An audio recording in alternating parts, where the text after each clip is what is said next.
का भी भगवान शिव ने दिया है। भगवान शिव का एक ग्रंथ है, शास्त्र है, स्वर श्रोध्याय, जिसमें ये चीजें दी गई हैं कि श्वास के द्वारा, स्वरों के द्वारा, श्रोध्याय के द्वारा आप अपने आप को कैसे स्वस्थ रख सकते हैं, कैसे जान सकते हैं अच्छे बुरे समय को, कौन सा कार्य कब कैसे स्वर में करना चाहिए, कौन सा भोजन कब और कौन से स्वर में खाना चाहिए। छोटी छोटी इन चीज़ों को भी करके शरीर को स्वस्थ रखा जा सकता है, और जो इस बारे में जानते हैं वो उसका बहुत लाभ लेते हैं। थोड़ा बहुत नहीं, पूरा पूरा 101% स्वस्थ हो जाता है। जो हमारी वेद है, वेद जब इस शरीर का निरीक्षण करते हैं तो नब्ज देखते हैं, नाड़ी देखते हैं। तो नाड़ी में क्या देखते हैं? 3 चीज देखते हैं, कफ, पित्त और वात। कफ, पित्त, वात का जो प्रकृति द्वारा इस शरीर के अंदर संतुलन है, यानी जितना कफ रहना चाहिए, जितना वात रहना चाहिए, जितनी पित्त रहना चाहिए,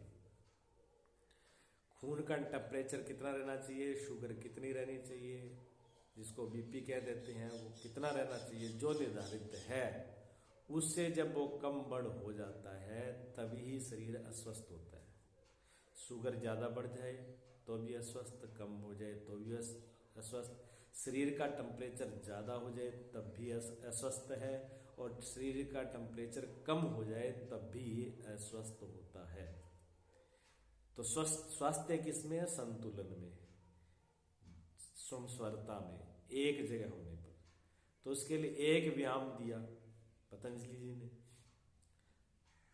पतंजलि जी ने दिया नाड़ी शोधन प्राणायाम।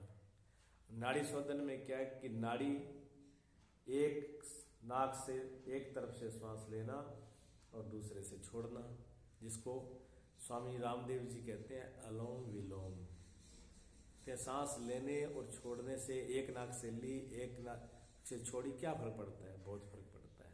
ये बहुत बड़ा योग का विज्ञान है, और इसी को भगवान शिव ने श्रोध्याय, स्वर श्रोध्याय में बताया है।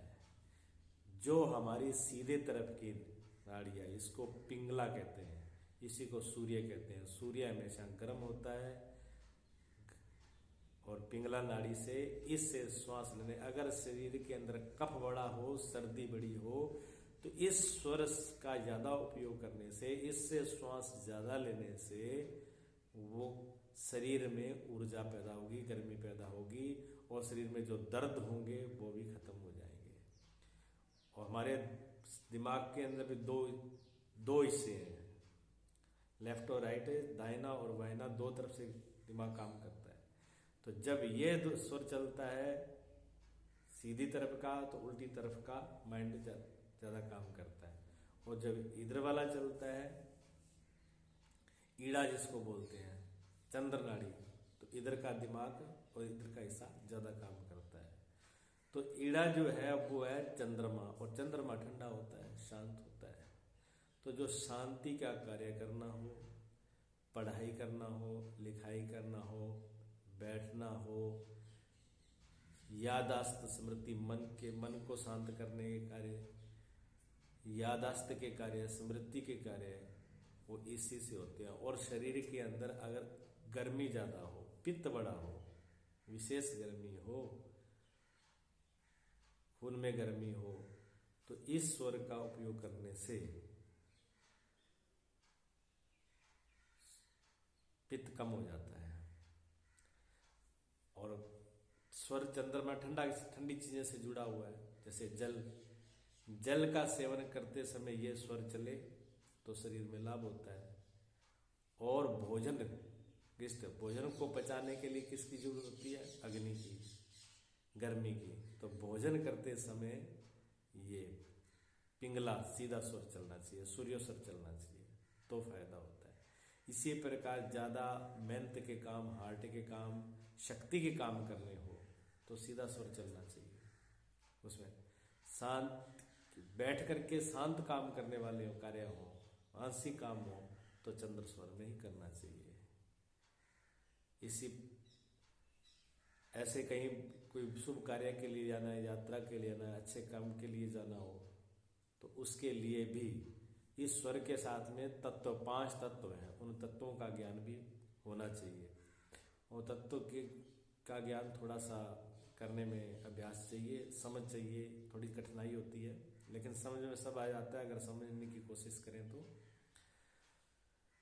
स्वरों का तो कौन सी नाड़ी चल रही है, पिंगला चल रही है कि ईड़ा चल रही है, इन दोनों के बीच में सुखमना नाड़ी है। सुखमना नाड़ी, नाड़ी मैंने कोई नवजा नाली का नाम नहीं है, नाड़ी मैंने जो श्वास स्वर चल रहे हैं, जब दोनों नाखूनों में, दोनों नाकों एक बराबर श्वास चलता हो, कंबड़ ना चलता हो तो उसको सुखमना कहते हैं।